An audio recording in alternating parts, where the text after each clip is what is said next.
Bonjour à tous, on a vu dans la dernière vidéo comment la racaille veut réinitialiser le système capitaliste ultralibéral. Maintenant, on va voir comment ils vont réinitialiser le système monétaire et financier. La directrice du FMI, Kristalina Georgieva, dans un article du 15 octobre 2020 publié sur le site du Forum économique mondial, a appelé un nouveau Bretton Woods. Elle y affirme « Aujourd'hui, nous vivons un nouveau moment Bretton Woods, une pandémie qui a déjà fait plus d'1 million de morts, un désastre économique qui réduira la taille de l'économie mondiale de 4,4% cette année et devrait amputer la production de 11 000 milliards de dollars d'ici à l'an prochain. C'est pas le système d'argent-dette qui nique tout, bien sûr, c'est le Covid. Et un immense désespoir humain face à des bouleversements gigantesques et à l'augmentation de la pauvreté pour la première fois depuis des décennies, dit-elle la millionnaire.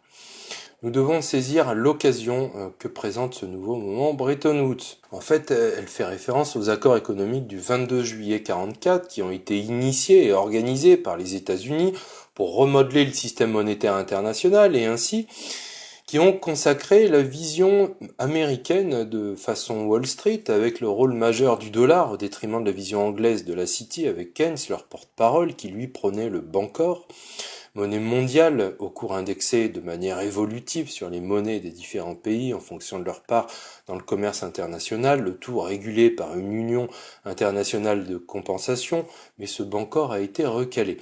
Les Américains ont donc façonné dès l'après-guerre le système financier international et leurs volontés impérialistes en faisant de cette monnaie, le dollar, la monnaie internationale de réserve et donc de change, le pilier, le cœur de la nouvelle architecture économique du monde libre, et en ont profité pour favoriser alors une reconstruction des pays ravagés par la guerre au moyen du FMI, histoire d'écouler les dollars et de dominer les pays. Je renvoie aux vidéos antérieures. La perspective du FMI a un peu changé en 69 lorsque De Gaulle a initié le mouvement de rapatriement de l'or national entreposé aux États-Unis en rendant aux Américains leur dollar PQ. Le FMI a alors soutenu les Américains en lançant des émissions de DTS pour compenser les défaillances du système, défaillances que les Américains voraces ont sciemment créées en fabriquant beaucoup plus de dollars que d'équivalent or possédé, 5 fois plus selon le FMI en 66, comme je l'ai déjà indiqué.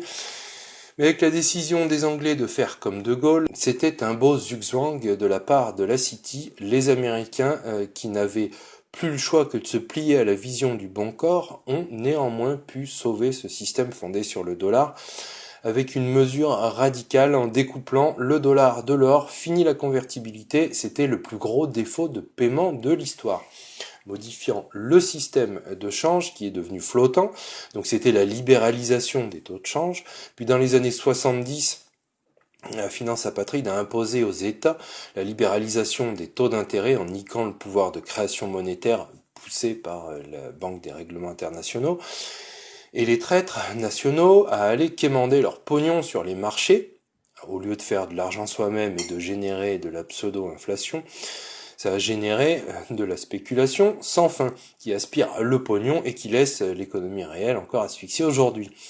Quoi qu'il en soit, cette idée de monnaie mondiale a progressé et elle a recommencé donc en 69 avec la mise en place d'une sorte de monnaie du FMI, en fait une unité de compte dénommée droit de tirage spécial, non pas adossée à un panier de devises comme proposait Keynes, mais simplement pour l'instant calculé selon le dit panier, constitué de monnaies majeures, réévaluées tous les 5 ans, le panier, et utilisé, les devises, seulement par les banques centrales et les organisations internationales, donc limitées dans le champ d'application et qui ne reposent sur rien, 3 caractéristiques qui n'en font pas encore un Bancor, et c'est resté jusque-là un instrument très secondaire, utilisé aussi en 2009 suite à la crise financière.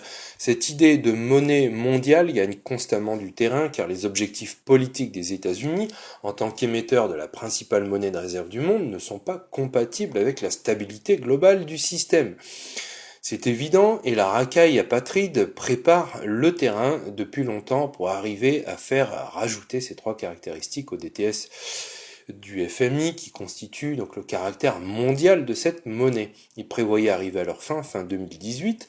Le magazine The Economist, le 9 janvier 88, titrait « Soyez prêts pour une monnaie mondiale en 2018 ». Il disait notamment « Le phénix, nom donné par l'article à cette monnaie comme si elle devait renaître un jour de ses cendres, serait probablement introduit comme un cocktail de monnaie nationale, comme le droit de tirage spécial l'est aujourd'hui. Nous prévoyons le phénix pour environ 2018 et saluons sa venue. Ils se sont trompés de quelques années, pas de beaucoup. On va mettre en perspective pour voir le tableau d'ensemble. D'abord, le dollar comme monnaie internationale donne une puissance incroyable à la finance apatride. Ça lui permet d'écouler des dollars PQ sur le monde entier. Ils avaient le pouvoir de tout acheter. Ils ont rendu tout achetable avec la mondialisation, qui est son complément indispensable depuis la chute du mur de Berlin et l'effondrement du bloc soviétique, avec la mise en place de l'OMC, de l'UE, grâce à l'endettement des États qui ont été poussés à s'ultra-libérer de tout ce qui les protégeait, et grâce à la prédominance culturelle relayée par les ONG progressistes, etc., comme j'ai déjà expliqué. Il faut préciser ici que le dollar comme monnaie internationale, s'il donne un immense pouvoir aux Américains et derrière eux à la finance apatride, son maintien quoi qu'il en coûte lance les Américains impérialistes dans une course sans fin pour préserver leur suprématie dollardesque. C'est une course vaine et la racaille apatride joue aussi sur ce tableau. Elle qui a créé les 2 guerres mondiales, qui a financé tous les camps, elle reste dans cette optique de pile je gagne face tu perds. Ce dollar qui ne repose sur rien depuis 71, si ce n'est sur le pétrole, les pétrodollars, faut échanger le pétrole partout en dollars, a permis d'assurer aux Américains, malgré tout, une demande de dollars PQ sans fin. Donc course au pétrole pour sauver le soldat dollar, d'où les guerres au Moyen-Orient, lancées dès 90, après avoir feinté l'Arabie Saoudite. Attention le méchant Saddam qui vient reprendre son ancienne 23e province, le Koweït, à qui les Américains avaient dit « Vas-y Coco, on fera rien ». Et attention, il arrive vers vous, ont-ils dit à l'Arabie Saoudite, demandez-nous notre aide. Ils l'ont eu et les Américains se sont implantés et ont multiplié leurs bases dans ce coin du monde, eux qui n'en avaient pas jusque-là, et ont remoulé tout le Moyen-Orient. Après leur mensonge à l'ONU, Colin Powell agitant sa petite fiole de farine dans le but de commencer par l'Irak.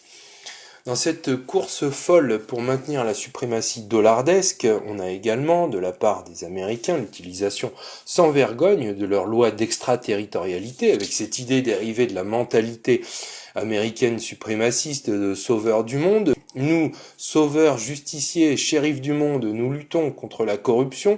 Donc quelques compagnies que ce soit qui fraudent les lois américaines ou leurs embargos illégaux, qui utiliseraient dans le même temps quoi que ce soit d'américains, serveurs, technologies, etc., passent sous la coupe du redoutable Department of Justice, DOJ, et de toute sa machine de guerre économique. Les entreprises visées se font ainsi faire ensuite une coloscopie pendant 5 ans. Cette suragressivité des impérialistes américains, avec leur frénésie de sanctions financières, a passé bon nombre de gouvernements et d'entreprises à la moulinette, les poussant à sortir du dollar pour leurs paiements internationaux, action en réaction. Par exemple, BNP Paribas s'était vu infliger une amende de près de 9 milliards de dollars pour avoir commercé avec Rosneft ou l'Iran. Il n'y a guère que le gouvernement français avec sa mentalité de vassal qui aime se la faire mettre, l'humiliation.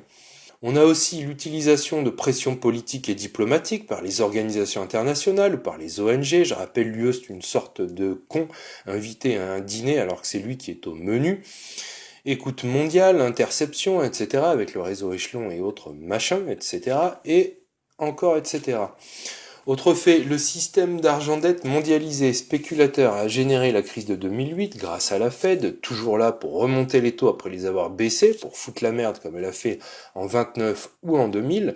Résultat, dans cette course au maintien de leur suprématie dollaresque, les États-Unis poussent nombre de puissances du monde dans les bras d'une nouvelle monnaie internationale mondiale. Le cocktail est explosif et l'effet est radical. Les tenants du Bancor ne sont pas loin de gagner le tout. Précision, la finance apatride n'est pas américaine, anglaise ou autre, elle est apatride et c'est pour ça que je l'appelle comme ça. Plusieurs faits. Le 23 mars 2009, Zhu Xiaochuan, gouverneur de la Banque centrale de Chine, a exposé publiquement sa vision de la réforme du système monétaire international. Il indiquait le DTS a les caractéristiques et le potentiel pour agir comme une monnaie de réserve super souveraine. Le panier de monnaie servant de base à l'évaluation des DTS devrait être élargi pour inclure les monnaies de toutes les grandes économies et le PIB pourrait également être inclus comme pondération. L'allocation du DTS peut être déplacé d'un système purement fondé sur le calcul vers un système adossé à des actifs réels tels qu'un fonds de réserve pour renforcer encore la confiance du marché dans sa valeur. Il propose de transformer le DTS du FMI en Bancor, monnaie mondiale. Le DTS deviendrait une monnaie mondiale, avec un autre nom, et il serait alors adossé à un panier de devises élargi dans son champ d'application et reposerait sur des actifs tangibles comme l'or. Dès lors, logiquement, depuis 2013, la Chine a décidé de ne plus constituer des réserves de change de dollars US. Au contraire, leurs réserves de dollars sont utilisées pour acheter en plus grand nombre des actifs tangibles, or, matières premières diverses, terres arables, partout, pétrole, acheté à la Russie dans leur monnaie nationale. Les banquiers centraux, russes et chinois, augmentent eux avec frénésie leur stock d'or, comme l'Allemagne ou beaucoup d'autres pays. Il y a guère que la France qui hypothèque son or, elle, à contretemps, donc en 2019, stock pour lequel des Français ont donné leur vie dans la Seconde Guerre mondiale, et l'hypothèque à qui? Je vous laisse deviner, JP Morgan, bien sûr, ceux qui ont imposé Jean Monnet comme négociateur en France. Il y a de la suite dans les idées. Le yuan a intégré le 1er octobre 2016 le cercle très fermé des principales monnaies de réserve internationales au sein des droits de tirage spéciaux. Autre fait pris en vrac parmi beaucoup, la Banque des règlements internationaux a pris des décisions relatives à la nouvelle valeur de l'or physique dans le bilan des banques, avec par exemple sa décision de changer la qualification de l'or physique détenu par les banques centrales et commerciales. Et oui, le 29 mars 2019, celui-ci, alors qualifié d'actif à risque, est devenu actif de confiance, au même titre que le dollar ou l'euro. Dès lors, les banques peuvent comptabiliser l'or comme un actif semi-liquide, ce qui leur permet d'utiliser le métal précieux pour améliorer leur ratio de solvabilité. Et oui, elles ont des bilans affreux à 2 doigts de la faillite. Tout ça sans parler des émissions de monnaie par les banques centrales, le quantitative easing dont j'ai parlé, émissions sans fin de pognon magique pour les banques depuis 10 ans, afin de maintenir debout le système financier en maintenant ainsi artificiellement le cours du dollar. Puisque l'or et l'argent agissent comme révélateurs de la dévaluation des monnaies qui sont au niveau zéro face à l'or, il leur fallait à la racaille qui tient au dollar pour l'instant, manipuler les cours afin de tenir à niveau les principales devises dollars et euros. C'est ce que révèle une grande association américaine, le Gold Antitrust Action Committee, GATA, qui a réuni des dizaines de documents ces 20 dernières années, tendant à prouver la manipulation à la baisse du marché de l'or, et qui notait récemment un changement très net dans la manière dont les contrats sont traités à Wall Street. Et par contre-coup, la faiblesse des cours a permis aux BRICS de transférer plus encore de métal jaune. La politique américaine, au final, est contre-productive. Quoi qu'ils fassent, ils sont enfermés dans un mat en 3 coups. Au vu de tout ça, nous allons vers la fin du dollar roi du style on rend les armes en limitant la casse, ou l'effondrement du dollar et subséquemment de l'euro. 2, vers une monnaie supranationale adossée à l'or, mais on n'y est pas encore. En attendant, la tactique Covid, bourrage de crâne médiatique, confinement interminable et reconfinement et reconfinement est à l'œuvre pour retarder l'effondrement économique et financier en permettant de recaver les banques par l'endettement produit tout en faisant porter la responsabilité de l'effondrement par un bouc émissaire. L'ennemi c'est le virus et pas la finance apatride.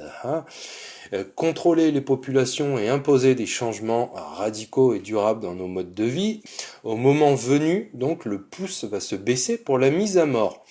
L'idée, c'est de réintroduire le Bancor en temps voulu au paroxysme d'une crise majeure comme ultime solution à la crise des crises. Monnaie mondiale ou monnaie internationale avec monnaie nationale fondée sur le système d'argent-dette, dans les deux cas, ce sont des systèmes d'esclavagisme. C'est juste soit mondial, soit international. Parce que dans les deux cas, le système financier repose sur le vice monétaire le plus vicieux qui soit. Tout l'argent qui est en circulation n'y vient que par la banque commerciale dans le système actuel, central dans le prochain. Même l'argent de métal ou de papier ne vient en circulation que s'il est libéré par la banque. Or, la banque ne met l'argent en circulation qu'en le prêtant et en le grevant d'un intérêt. L'intérêt sur le pognon, l'argent qui fait des petits, c'est le vice fondamental qui nique l'avenir. Ce qui veut dire que tout l'argent en circulation est venu de la banque et doit retourner à la banque quelques jours, mais y retourner grossi d'un intérêt. La banque reste propriétaire de l'argent, nous n'en sommes que les locataires. S'il y en a qui gardent l'argent plus longtemps ou même toujours, d'autres sont nécessairement incapables de remplir leurs engagements de remboursement. Multiplicité de banqueroutes des particuliers et des compagnies, hypothèque sur hypothèque et croissance continuelle des dettes publiques sont le fruit naturel d'un tel système. L'intérêt sur l'argent à sa naissance est à la fois illégitime, absurde, antisocial et anti-arithmétique. C'est Louis Évin sous le signe de l'abondance. Il y a déjà longtemps. Le pire, c'est que le cash va disparaître et toutes nos libertés avec lui. La monnaie numérique de banque centrale, MNBC. L'idée de monnaie numérique a émergé dans les années 90 pour se matérialiser, si je puis dire, sous la forme de crypto-monnaies comme le Bitcoin qui a été propulsé au devant de la scène à la suite de la crise de 2008. Comme solution de contournement d'un système bancaire centralisateur. Et dans tous les cas, on a l'idée de fin du cash. Le cash recule de crise en crise, surtout sanitaire, et on voit l'argument déjà, la majeure partie de l'argent émis par les banques centrales est en fait déjà numérique. Ça ne fera pas de différence. C'est hygiénique, c'est moins cher, et plus sécurisé et plus rapide. Et c'est surtout la fin de nos libertés. Et on minimisera les risques de pertes catastrophiques en cas d'accident informatique ou d'attaque informatique, la fracture numérique de la cheville droite, ou l'illettrisme technologique des orteils, et les inégalités liées à l'accès ou l'anonymat disparu. Tout ça passera à l'as. L'idée des crypto-monnaies en elle-même est la suivante. Au moyen de la cryptographie, elle propose un système d'échange peer-to-peer hébergé par un réseau informatique décentralisé qui inclut l'agent économique, tout citoyen, dans le processus de création et de transactions. Elle repose sur ce qu'on appelle les blockchains, ou chaînes de blocs, qui désignent des technologies de stockage et de transmission d'informations permettant la constitution de registres répliqués et distribués ou centralisés. La blockchain fonctionne originellement sans organe de contrôle centralisé, et les blockchains sont sécurisées grâce à la cryptographie, structurées par des liens les uns aux autres à intervalles de temps réguliers. Chaque bloc de cette chaîne est une transaction effectuée, enregistrée et datée. Chaque transaction est vérifiable et à jamais contrôlable par les utilisateurs et est ainsi ajoutée et liée au bloc qui la précède, d'où le nom de blockchain. Grâce à la blockchain, on obtient une devise sécurisée et potentiellement anonymisable qui crée cependant une tension épouvantable pour la racaille du contrôle des masses. Sa nature décentralisée et confidentielle est incompatible avec un système financier centralisé, car les crypto-monnaies, pas d'intermédiaires comme les banques, les fintech style Lydia ou les dépositaires, mais elles ne sont pas encore abouties, ces crypto-monnaies, malgré les stablecoins avec des tokenisations et tout le toutime. Mais en tout cas, voilà bien un ballon d'essai utile aux États qui se lancent dans une grande récupération du concept et qui conçoivent activement des monnaies numériques de banque centrale, MNBC. Une course mondiale, une concurrence effrénée. Alors selon une étude récente de la BRI, Banque des règlements internationaux, en 2019, 80% des banques centrales étudiaient ou pourraient étudier sous peu un projet de digitalisation de la monnaie fiduciaire ou d'émission de monnaie purement digitale.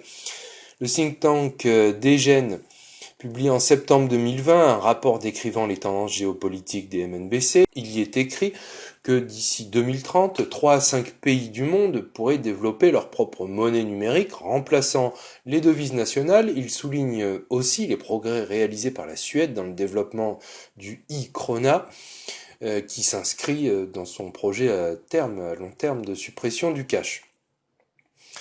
Pour les États ou les groupes d'États, le principal avantage lié à la création, avant leur généralisation d'une MNBC, tient à l'intérêt d'un positionnement concurrentiel précoce sur le marché émergent des smart contracts, qui n'ont rien d'intelligent, mais des écosystèmes de protocoles blockchain qui sont en train de devenir le nerf de la guerre économico-numérique. Avec une crypto-monnaie comme le Bitcoin ou l'Ether, tout le monde peut être à la fois à l'origine des transactions, d'échanges et être ainsi nœud du réseau. Ces monnaies sont basées sur ce qu'on appelle des blockchains ouvertes, non permissionnées. Elles sont le support essentiel des crypto-monnaies et utilisées à des fins de transaction. À la différence des blockchains privées, la MNBC, monnaie numérique banque centrale, serait entièrement contrôlée par la banque qui l'émet et utiliserait ainsi des blockchains permissionnées qui fonctionnent en général par preuve d'autorité, autorité localisée dans la banque centrale même. La mise en place du MNBC pourrait changer bien des choses, de la création monétaire au système bancaire, en passant par les outils de contrôle et de surveillance dont dispose l'État, ou même l'ordre international. Plusieurs options sont à l'étude aujourd'hui pour nous niquer, pour dessiner les contours, le design de ces futures monnaies numériques, mais je les vois comme 3 phases. Commençons par la phase terminale. Phase 3, tout le monde aura un compte à la banque centrale et les banques commerciales perdront leur pouvoir de création monétaire. Elles se limiteraient à la tenue des comptes. Et là, au miracle, le gouvernement aurait l'entier monopole sur l'argent. Le pouvoir de création monétaire redeviendrait public. Enfin, quand je dis public, c'est trompeur, ça reviendrait aux mains de la finance apatride qui a pris le contrôle de nos États. Et justement, l'État devenu autoritaire et inféodé à la finance apatride reprend le contrôle monétaire précisément parce que le but est atteint, le contrôle total de l'État, qui n'est qu'une coquille vide et donc une transition, un tremplin vers un gouvernement par plaque continentale. Avec la mise en place d'une MNBC, les particuliers pourraient en effet disposer directement d'un compte à la Banque centrale qui récupérait largement le rôle de création monétaire, rôle qui fut délégué aux banques commerciales au cours du XXe siècle. Dans un rapport de février 2019, la Banque de Corée a indiqué qu'une MNBC pourrait évincer les banques commerciales et les vider de leurs fonds, déstabilisant ainsi le système bancaire. On voit ici jusque-là l'agenda de gangrène de revenu universel, aujourd'hui en gestation, demain en discussion, débat et vote, après la crise d'appauvrissement généralisé, va se réaliser par la MNBC. 1000 € à tout le monde, au mieux, et démerdez-vous pour survivre, sans emploi, parce qu'il y en aura de moins en moins et plus du tout à cause de la 4e révolution industrielle dans 10 ans. Je précise que je milite, moi, pour le dividende universel qui n'a strictement rien à voir avec le revenu pour assister misérables qui ont fait l'aumône par charité parce qu'il est trop con, le mec, pour trouver du travail. Quand je dis aumône par charité, c'est faux. Il y aura la contrepartie de balayer dans la rue, opération un balai pour tous et dans le cul de préférence. Donc c'est pas un revenu qu'il faut, mais dividende citoyen. Un dividende aux citoyens héritiers du bien commun, actionnaires des services publics qui ont le droit le plus légitime de percevoir les fruits de leur participation à la collectivité par le simple fait d'être là. Là, je parle d'un système qui repose sur la monnaie libre et non pas sur une monnaie dette qu'on connaît depuis trop longtemps. J'ai déjà bien développé dans la saison 1 et j'y reviendrai. À noter que la suppression totale des intermédiaires bancaires n'est pas une caractéristique indispensable dans cette MNBC. Et même au contraire, la Chine par exemple, délègue déjà la monnaie émise par la banque centrale aux banques commerciales qui s'occupent des portefeuilles électroniques de leurs clients, mais c'est bien la banque centrale qui émet la monnaie et en a le contrôle et la surveillance. Donc phase 3, un compte courant directement hébergé par la banque centrale, on parlerait alors d'un ledger centralisé qui s'oppose au ledger distribué, utilisé par le Bitcoin. Donc cette phase, on y aura droit dans 10 ans, ça aura des impacts sur la vie privée, la confidentialité, puisque bien sûr la Banque centrale a accès à toutes vos informations et pourrait les utiliser contre vous et pourra les utiliser contre vous. Et je vois bien comme en Chine un système de notes sociales greffé là-dessus, un véritable meilleur des mondes, un ostracisme institutionnalisé, le must. Quel outil incroyable de contrôle et de surveillance des citoyens, c'est MNBC. Mais la finance apatride n'avance pas si vite, elle a toujours cette méthode des petits pas. Avant cette étape totalitaire, on aura la phase 2. Et dans cette phase 2, c'est la même sauce, un compte pour tous à la Banque centrale, mais avec une limitation de l'émission de monnaie numérique Banque centrale. Tant que la Banque centrale maintient une limite à la quantité totale de MNBC, il n'y aura aucun effet sur les banques, ça sera juste une digitalisation du cash, une substitution. Mais c'est un palier, et dans ce palier, on aura la création d'un compte pour tous. Et la phase 1, on y arrive dans 3-4 ans, une monnaie numérique, l'euro numérique annoncé par la BCE, et qui dit au plus tard dans 3 ou 4 ans. Au plus tard. Fin du cash, fin des libertés et un compte à la BCE, pas encore pour tous, mais pour les acteurs principaux de l'économie et toujours un pouvoir de création monétaire par les banques commerciales. Donc 3 phases qui logiquement nous guettent. Rassurez-vous, la pilule sera bien enrobée, on vous la glissera gentiment en vous disant il y a déjà un déclin du cash, une augmentation des paiements par carte, c'est déjà numérique, le cash est caduque, bref, on va vous glisser la monnaie électronique et la fin du cash, de la même façon qu'on nous a supprimé les leviers du circuit du trésor, dont j'avais parlé. Une monnaie mondiale serait le moteur puissant pour un gouvernement mondial. Et à ce titre, l'Union européenne et l'euro auraient été un laboratoire et nous des rats de laboratoire et on serait fait comme des rats. Résultat, voilà en résumé dense comment ils vont nous la mettre, la dictature financière au nom du Green New Dollar, le Bancor, avec un autre nom. Moi, finance apatride, j'échange ma position monopolistique et des profits faramineux obtenus grâce au système d'argent-dette centré sur le dollar comme monnaie internationale, sur la destruction du pouvoir création monétaire des États qui a permis la création monétaire par les seules banques commerciales, sur l'endettement généralisé de tous les acteurs économiques par le crédit impayable à cause des intérêts, sur la spéculation financière et sur une société d'ultra-consommation. J'échange tout ça contre une position toujours monopolistique et des profits non moins faramineux obtenus grâce au système d'argent-dette centré sur une monnaie supranationale, le Bancor, sur la destruction des États-nations remplacés par des gouvernements continentaux, sur la création monétaire par la seule banque centrale, sur le contrôle généralisé de tous les acteurs économiques par la monnaie numérique, sur l'interdiction de la spéculation financière et sur une société de sous-consommation. Super.